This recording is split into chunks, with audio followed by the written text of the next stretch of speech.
Graça e paz, igreja. Tudo bem com vocês? Glória a Deus, é muito bom estar aqui na presença do nosso Deus, né? Grandes coisas o Senhor tem feito no nosso meio. E essa noite o pastor Fábio está em viagem, né? E ele mandou uma mensagem, ele falou assim, olha, estou orando por vocês e manda um abraço para a igreja. Então, tá aqui o abraço do pastor Fábio, né, para todos nós. E semana que vem o pastor Fábio está aqui. Mas essa noite eu gostaria de compartilhar uma passagem com vocês, né, um estudo, e eu creio que Deus, da mesma forma como Ele já tem falado, Ele vai continuar falando com cada um de nós essa noite, amém? A gente tem que estar com o coração aberto para receber do nosso Deus.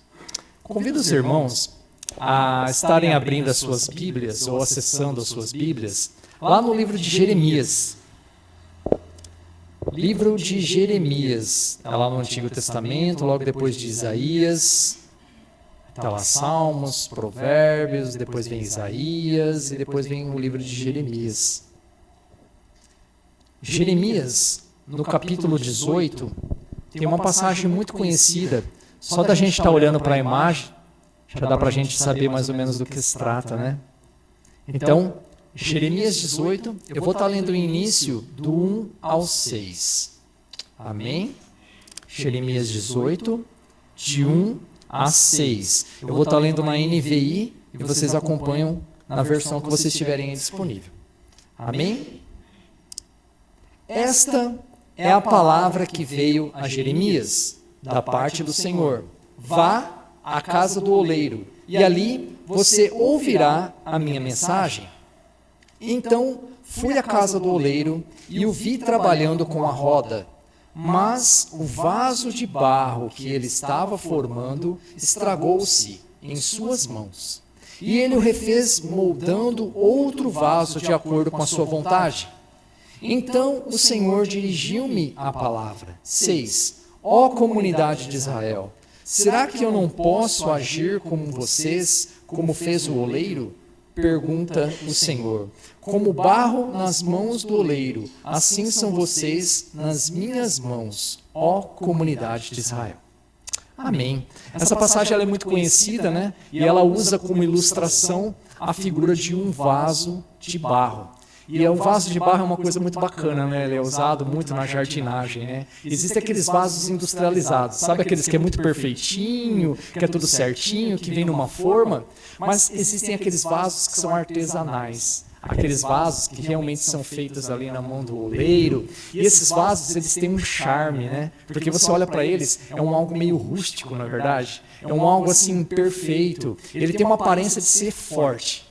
Mas ele não é tão forte assim, ele é um pouco frágil. Mas ele é algo simples, mas que ele possui uma beleza.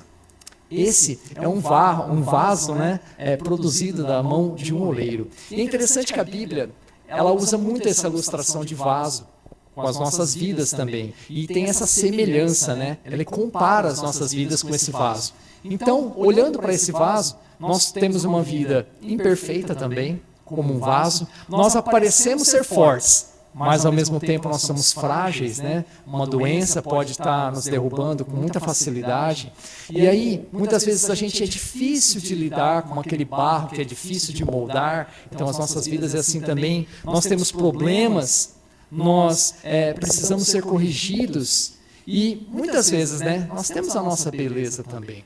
Alguns têm um pouquinho mais, outros têm um pouquinho menos, e outros têm bem menos, né? Esse é o vaso que a Bíblia compara com as nossas vidas. Mas, assim como o barro, nós fomos moldados. A nossa vida foi moldada. E a nossa vida foi moldada por quem? Pelo nosso Deus. Com muito cuidado, com muito amor. Esse é o nosso oleiro, Deus. Ele nos amou e colocou a sua presença dentro de cada um de nós, através do Espírito Santo. E tem dentro de nós vasos imperfeitos, existe a presença de Deus, que é a presença do Espírito Santo. E nós somos como esse vaso, né? Tendo dentro de nós um grande tesouro. Nesse texto aparece, além do vaso, a figura do profeta.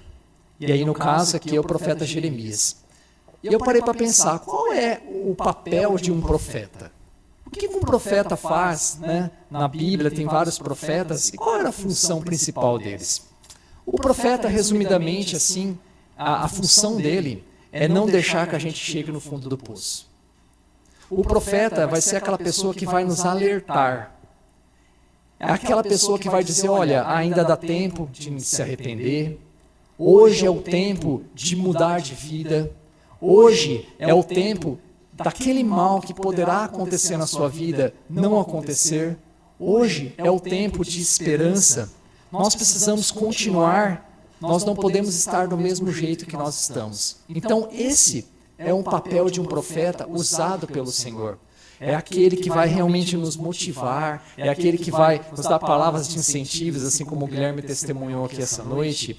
É aquele que vai ser usado pelo Senhor para que nós sejamos os nossos olhos abertos, antes que a gente chegue no fundo do poço, como tem aquela expressão, né?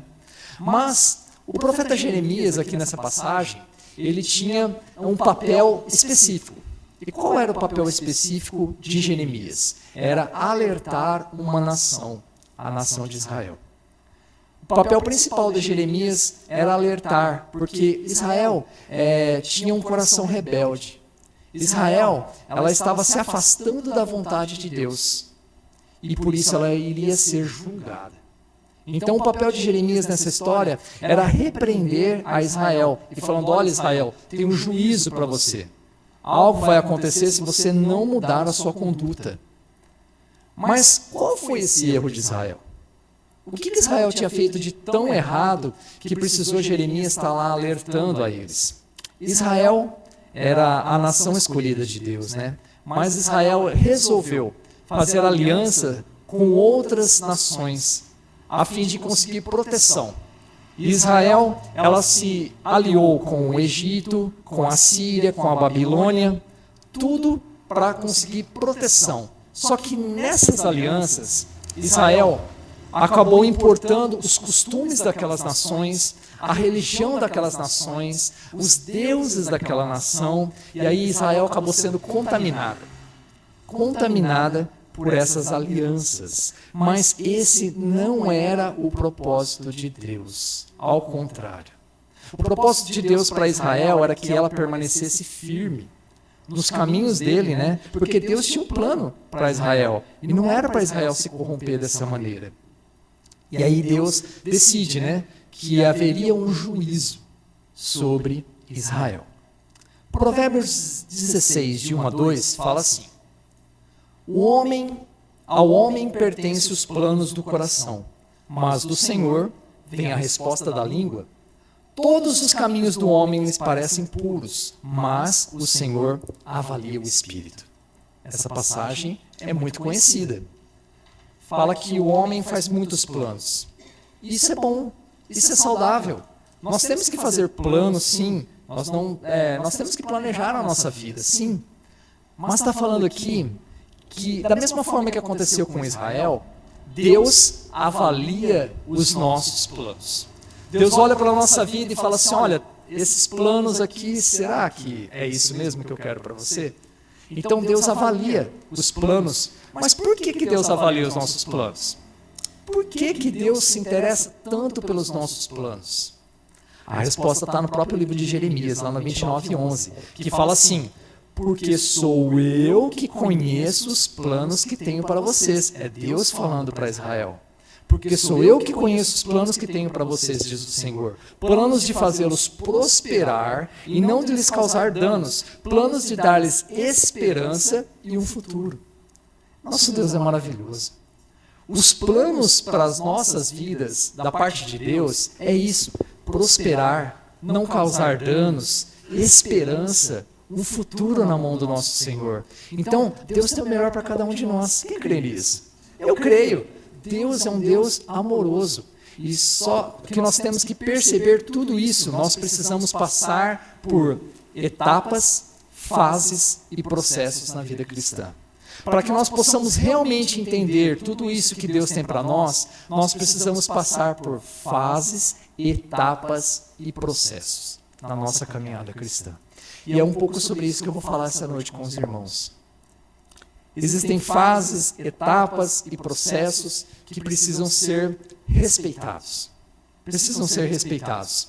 Na nossa vida cristã, nós só seremos capazes de suportar aquilo que Deus tem para nós, para cada um de nós, se nós respeitarmos todas essas fases. Mas ao contrário, quando nós não respeitamos esses processos, quando nós pulamos etapas, sabe? Quando um casal que não espera até o casamento e pula uma etapa, sabe? É só um exemplo, mas tem várias coisas na nossa vida que a gente acaba pulando etapas. E aí, o que acontece com a gente? Nós acabamos nos frustrando. Por quê? Porque nós não esperamos a resposta de Deus para as nossas vidas. Então, infelizmente, à nossa volta, existem pessoas frustradas. Existem pessoas frustradas com o trabalho, existem pessoas frustradas com a família, e existem pessoas frustradas com a igreja. Por quê? Porque pularam etapas, foram pessoas precipitadas, que não esperaram a resposta de Deus. Mas hoje, elas estão passando por essas situações difíceis. Tem gente que está com a vida amarrada, Tem gente que está patinando no mesmo lugar e não desenvolve. O que será que está acontecendo?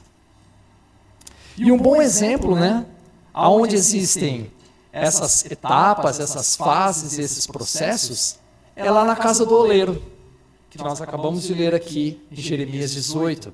Na casa do oleiro, para fazer um vaso como esse, existem todos esses processos. Eu não sei se vocês já se interessaram alguma vez e viram na internet, algum vídeo no YouTube. É muito bonito, é uma arte, mas existem várias etapas. Então, aqui no texto, Deus pede para Jeremias fazer o quê? Vai lá, desce até a casa do oleiro, que eu vou falar com você. E aí, da mesma forma que Jesus usava parábolas para estar ensinando os seus discípulos, o que eram parábolas? Parábolas eram figuras de linguagem. Jesus usava o dia a dia, usava a colheita, usava o tempo, usava a pescaria. Jesus tinha a sua forma específica de trabalhar com os seus discípulos. E ele ensinava por forma de parábolas, de uma forma muito clara, de uma forma muito simples. Porque qual que era o objetivo de Jesus? Que as pessoas entendessem o que ele está falando. E muitas vezes nós gostamos de complicar um pouco as coisas, mas não é dessa maneira. E Deus usa essa figura de linguagem do oleiro, assim como Jesus, para falar com o profeta Jeremias. E aí o interessante é que Jeremias é obediente. Jeremias vai lá e desce a casa do oleiro. Mas quando ele chega na casa do oleiro, Deus não fala nada com ele de imediato. Deus não fala nada com ele de imediato. E aí até o próprio oleiro não fala nada com Jeremias. E aí Jeremias fala assim, mas como assim, Eu desço a casa do oleiro para Deus me dar uma palavra, e eu chego aqui, eu vejo o quê? O oleiro trabalhando numa roda, está fazendo um vaso, e ninguém me fala nada. E o que Jeremias precisa fazer? Observar. Jeremias desce a casa do oleiro e observa tudo aquilo que está acontecendo.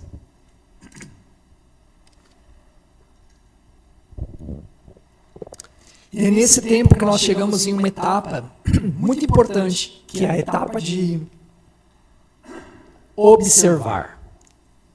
Observar, aquietar o coração e se acalmar. É difícil, não é difícil?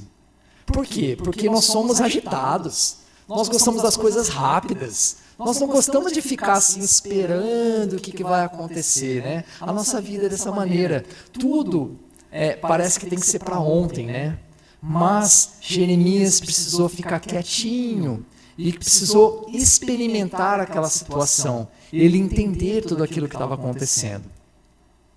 Mas tem gente que, por ser apressado, às vezes só aprende da maneira mais difícil.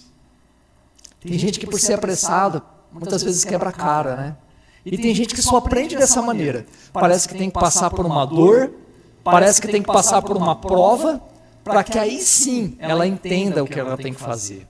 Mas Jeremias não. Jeremias, ele teve paciência, Ele observou, ele se aquietou, e até que aquilo se tornasse uma palavra para ele. Então nós precisamos aquietar o nosso coração. Para quê? Para que Deus fale conosco. Então no início aqui da pregação, quando eu cheguei aqui, eu falei, nossa, a gente precisa aquietar o nosso coração. para que Deus fale com cada um de nós. E quando Jeremias estava olhando para toda aquela cena, ele teve as conclusões dele, né? E lá no verso 3, ele diz assim: então fui à casa do oleiro e o vi trabalhando com a roda. Então Jeremias chegou lá, viu o oleiro trabalhando na roda, e o que o oleiro estava fazendo? Um vaso. E o oleiro ficou trabalhando, e o Jeremias ficou olhando, e ninguém falava nada. E aí ele teve mais uma visão, que foi ali no verso 4, que fala assim: mas o vaso de barro que ele estava formando estragou-se em suas mãos, e ele o refez moldando outro vaso de acordo com a sua vontade. Então Jeremias, naquela situação, ele olha e fala assim: olha, peraí, está acontecendo alguma coisa aqui. O vaso que ele está trabalhando quebrou. E aí ele juntou todo aquele barro e fez novamente. Uma coisa que nós temos que entender aqui nessa passagem é que aquilo que quebrou não era um vaso. Ó, como assim, né? Está falando que é um vaso, né? Não. Aquilo não era um vaso. Aquilo era barro em formato de vaso. Porque um vaso só é vaso quando ele está pronto. Enquanto ele não estiver pronto, enquanto ele estiver ali na roda do oleiro, ele só é barro em formato de vaso. Ele não está pronto. E muitas vezes, né, se nós olharmos para a nossa vida, muitas vezes a gente não está pronto, a gente acha que está pronto, mas não está pronto. Alguém já conheceu alguém assim? Eu já conheci, eu já fui assim. Às vezes a gente acha que está pronto, parece que está pronto, tem cara de pronto, mas não está pronto. É apenas barro. Barro em formato de vaso. E o texto fala que ele se quebrou. Não foi o oleiro que quebrou o barro, o vaso não, viu? Ele se quebrou. Porque a matéria-prima era ruim, mas o oleiro era bom. E o nosso oleiro, que é o nosso Deus, ele consegue pegar aquilo que é ruim e transformar em algo bom. Esse é o nosso Deus, ele consegue mudar, ele consegue transformar. Então o texto fala que aquele vaso que não era vaso, era apenas barro em formato de vaso, quebrou. E simplesmente o oleiro poderia pegar todo aquele barro, jogar fora e pegar um novo, mas ele não fez isso. Ele foi lá, usou o mesmo barro e deu início tudo de novo. Isso é lindo. Por que é lindo? Porque Deus faz a mesma coisa com a gente. Deus faz a mesma coisa com a gente, porque nós somos barro ruim, nós somos difíceis de se lidar. E Deus simplesmente poderia deixar nós de lado.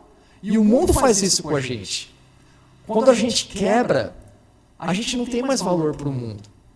Muitas vezes nós temos valor em uma empresa enquanto nós somos produtivos para aquela empresa. Chega um momento que nós não somos mais produtivos, nós não temos mais valor. E nós somos substituídos. Mas, na casa do oleiro, o nosso Deus não é dessa maneira. Ele nos ama, então ele nos refaz. Quantas vezes for preciso, ele vai lá, ele não desiste das nossas vidas. Deus está disposto a nos refazer quantas vezes for preciso. Ele não desiste, glória a Deus, aleluia. Mas o que acontece? Nós é que desistimos de Deus. Nós é que acabamos virando as costas para o Senhor. E isso é triste. Por quê? Porque quando as pessoas começam a ser moldadas por Deus, quando nós começamos a ficar com cara de vaso, aí a gente já acha que está tudo bem, né? Aí a gente desiste, né? E a gente vê, né? Infelizmente, dentro das igrejas. O irmão está precisando de uma bênção, aí ele está firmão na igreja, não está? Está firmão, né? Participa das campanhas, está lá. E aí, quando ele recebe a bênção, aí eu já lembro das palavras do nosso prefeito, né? Nosso prefeito fala assim: tchê, tchê, tchê, tchau, obrigado. O nosso prefeito fala: tchê, tchê, tchê, tchau, obrigado. Cadê o irmão? Tchau, obrigado. Já foi. Sumiu. Por quê? Porque não era vaso ainda. Era barro em formato de vaso. 2 Coríntios 4, 7 fala assim: mas temos esse tesouro em vasos de barro, para mostrar que esse poder que a tudo excede provém de Deus e não de nós. Quando nós olhamos para essa passagem de 2 Coríntios 4, 7, duas coisas me saltam aos olhos. Primeiro, o tesouro não é nosso.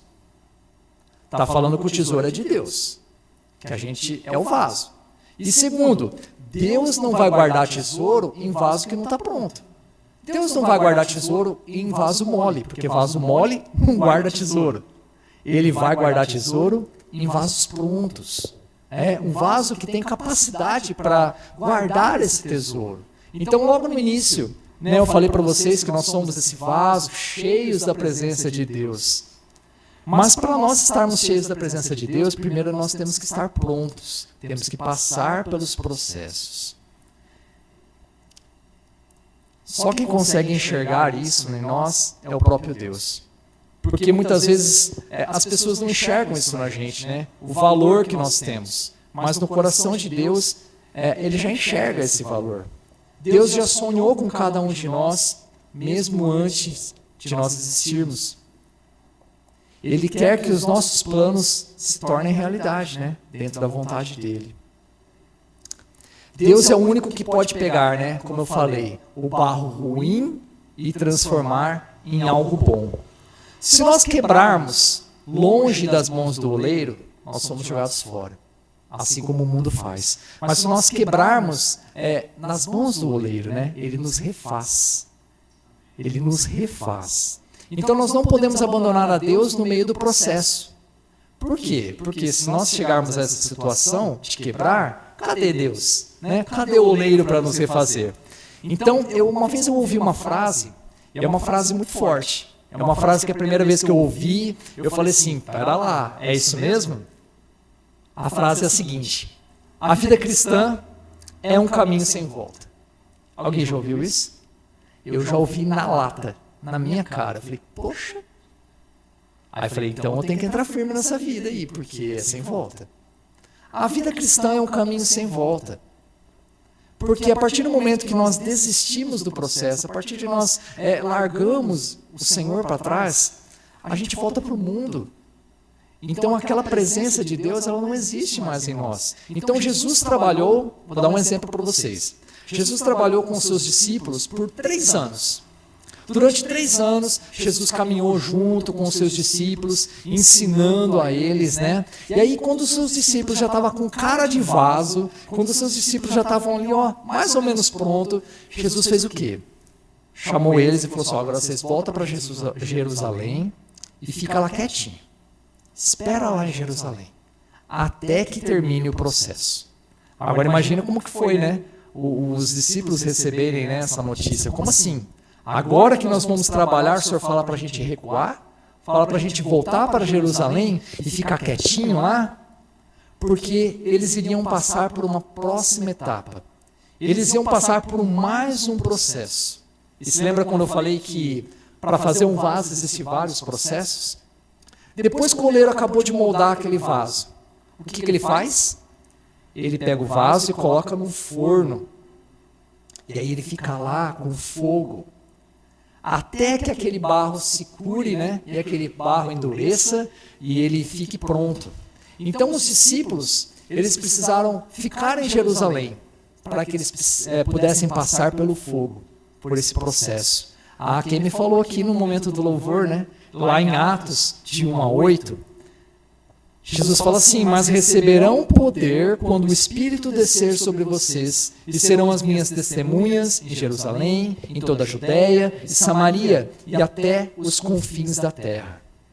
Então, qual era o fogo que os discípulos de Jesus precisavam passar? Era o fogo do Espírito Santo. Então, aqueles discípulos, eles precisavam receber o Espírito Santo para que o processo se finalizasse. Aí sim, só depois, aí eles poderiam pregar. Aí eles iriam para Jerusalém, para a Judéia, para Samaria e até os confins da terra. Esse era o processo. O oleiro, ele termina de moldar o vaso, coloca ele no fogo, fecha lá, deixa ele quietinho, e depois ele vai trabalhar com outros vasos. Dá o início, né, do processo, começa tudo de novo o processo. Então nós precisamos entender que existe uma distância entre o vaso moldado e o vaso pronto. O vaso moldado e o vaso pronto, eles são diferentes. E existe uma distância entre eles. E a distância é esse processo do fogo. E nesse tempo de fogo, nesse tempo de preparo, a murmuração não é bem-vinda. O desistir não é bem-vindo.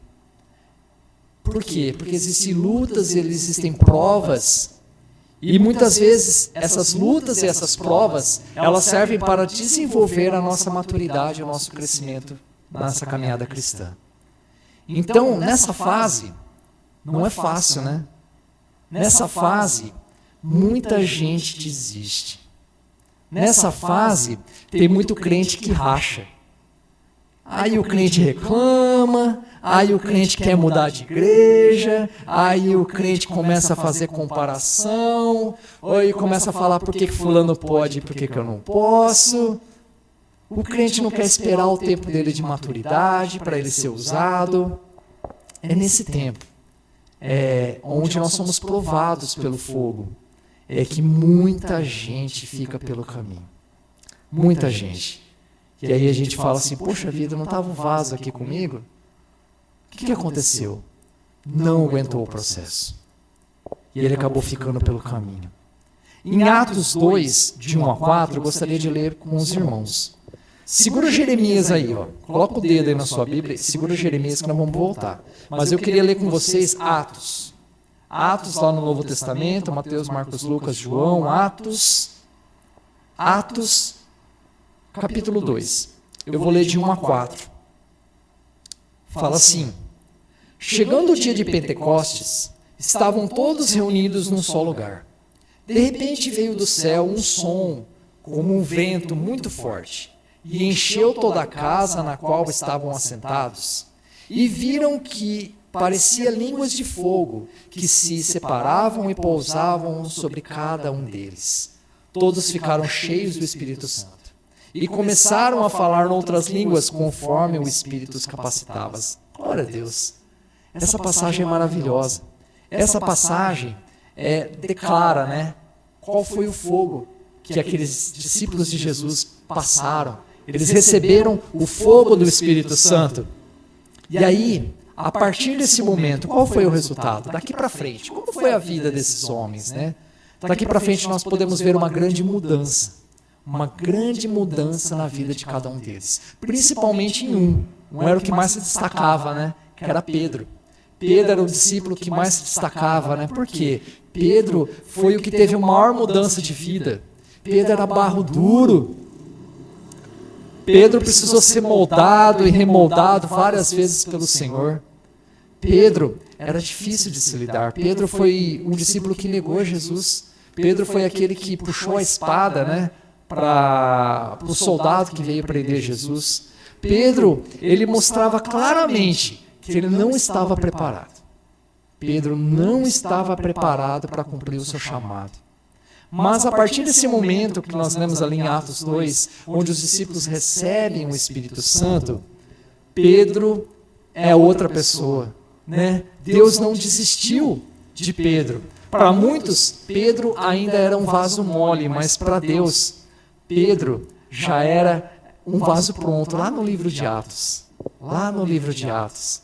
E qual é o resultado, né? Qual é o resultado do agir do Espírito Santo na vida de Pedro?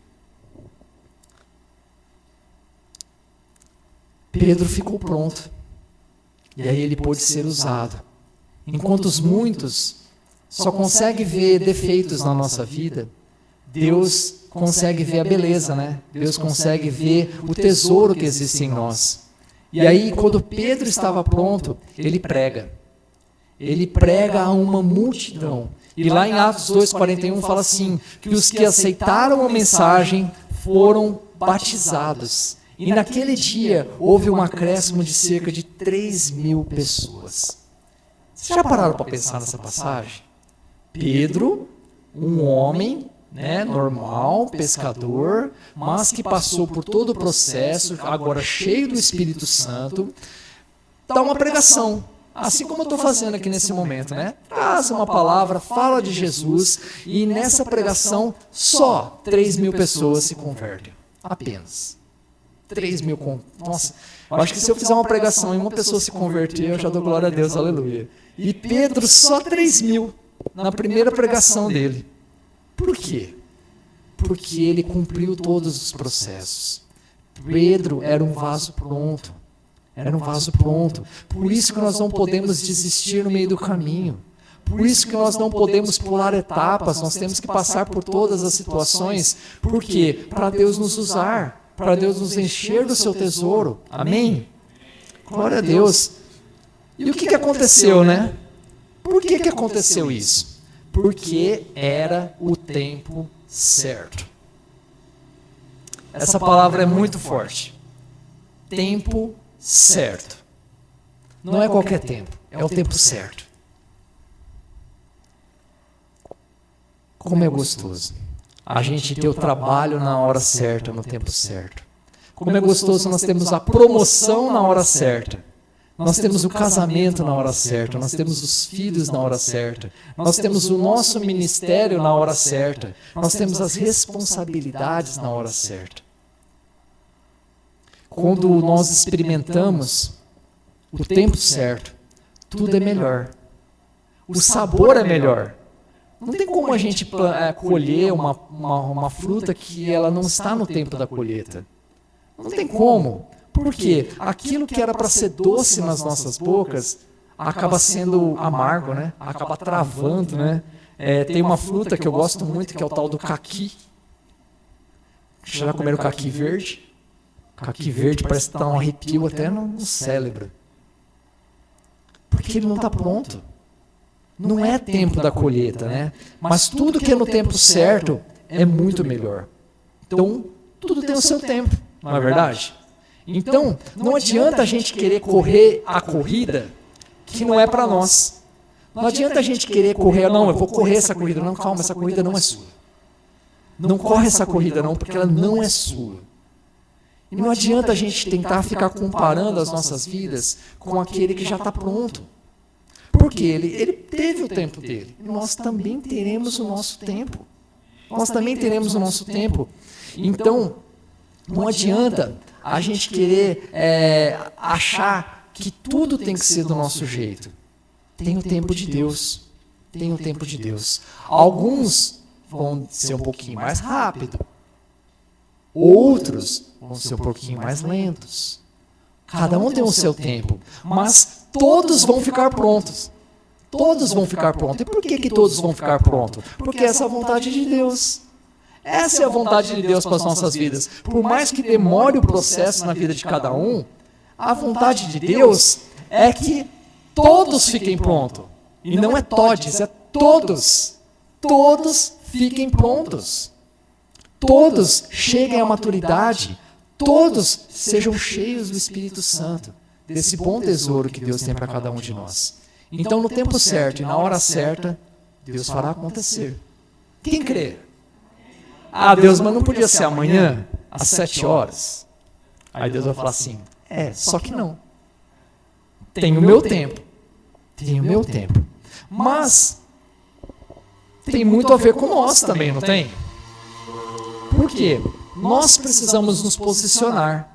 Deus tem o tempo dele? Tem. Mas nós precisamos nos posicionar. Nós não podemos ficar atrasando os processos de Deus. Nós não podemos ficar fugindo. Nós não podemos ficar acomodados.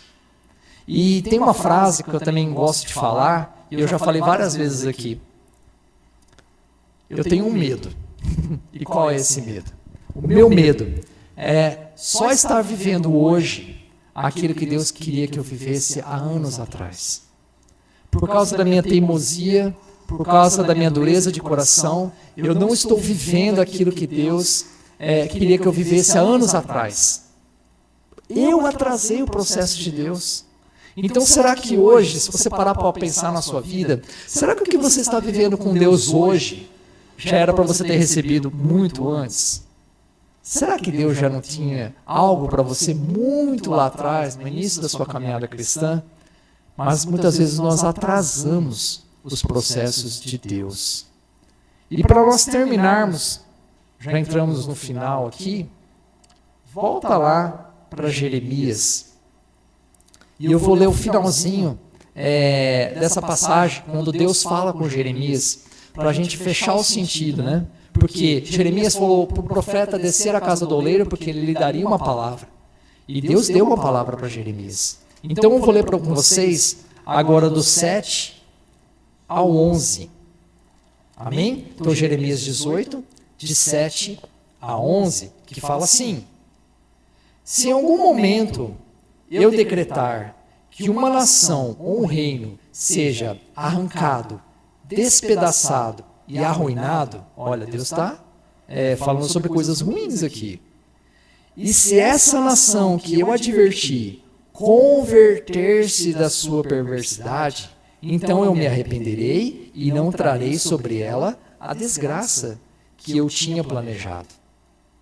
9.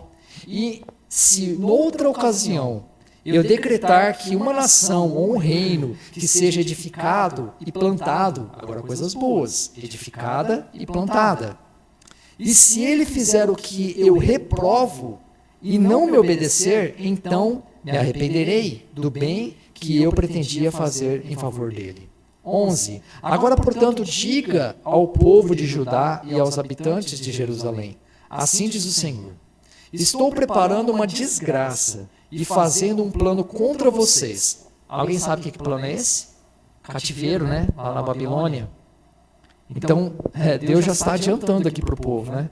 Estou preparando uma desgraça e fazendo um plano contra vocês. Por isso, olha a alerta, convertam-se, cada um de seu mau procedimento, e corrija a sua conduta e as suas ações. O texto ele é autoexplicativo, né? Deus está falando assim, olha, sabe o meu juízo sobre a vida de vocês? Ele pode ser mudado. E depende, sabe de quem? De vocês mesmos. Se vocês se arrependerem, se vocês derem uma resposta positiva, né, a mim, eu me arrependerei, né? Eu vou mudar o juízo. Mas, se vocês continuarem com o coração duro, se vocês continuarem teimosos e distantes da minha presença, eu vou manter o juízo. E a gente já sabe o que aconteceu, né? Infelizmente o juízo foi mantido e Israel foi cativo à Babilônia, né? Mas também tem um exemplo muito bom na Bíblia. Sabe a cidade de Nínive, que é ali de Jonas, que Jonas foi lá, a historinha da escola dominical, né? Jonas na barriga do grande peixe, e aí ele tinha que falar para a cidade de Nínive sobre arrependimento. Então Jonas fez isso. Fez ali do jeito dele, mas fez. E aí a cidade de Nínive se arrependeu. E aí Deus tirou o juízo daquela cidade. Então esse é um grande exemplo de arrependimento e de mudança de planos do nosso Deus. Então aqui, Deus vai agir conforme a nossa resposta a Ele. Pode ser negativa ou pode ser positiva. Então uma bênção de Deus, ela pode ser retirada, se houver um mau coração. E uma maldição pode ser retirada também, se houver um bom coração. Isso é muito importante. Então a resposta que nós damos a Deus é muito importante. Hoje nós estamos ouvindo uma palavra de exortação, né? Para que nós possamos pensar na nossa vida cristã. Mas existe uma resposta que parte de cada um de nós. E essa resposta é que vai decidir como é que Deus vai lidar com a nossa vida. Olha a responsabilidade.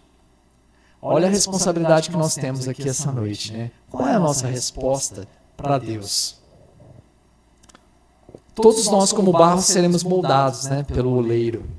Porém, alguns serão moldados de forma natural e outros serão moldados de forma mais severa. Assim como Pedro, né?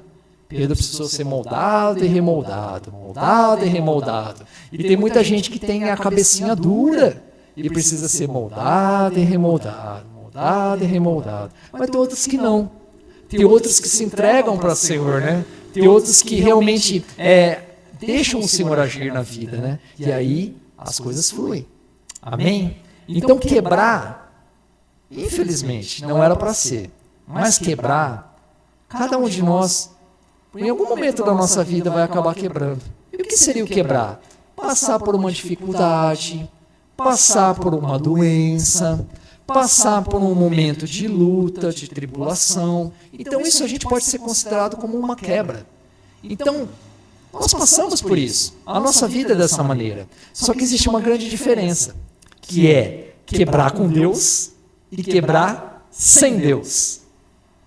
Vocês já podem pensar nas consequências, né? O que seria melhor? Quebrar com Deus ou quebrar sem Deus? Quebrar com Deus é muito melhor. Por quê? Porque Ele nos refaz. Porque Ele nos refaz. Glória a Deus, o Senhor é maravilhoso. O Senhor é bom demais. Então, sejam em tempos bons ou sejam em tempos ruins, o bom é estar com Deus. Essa é a melhor escolha que nós temos que fazer, né? Essa é a única escolha, né, que nós temos que fazer. É estar com Deus. E eu gostaria de fechar o nosso estudo essa noite, né? Eu gostaria de dar aqui um resumo, né?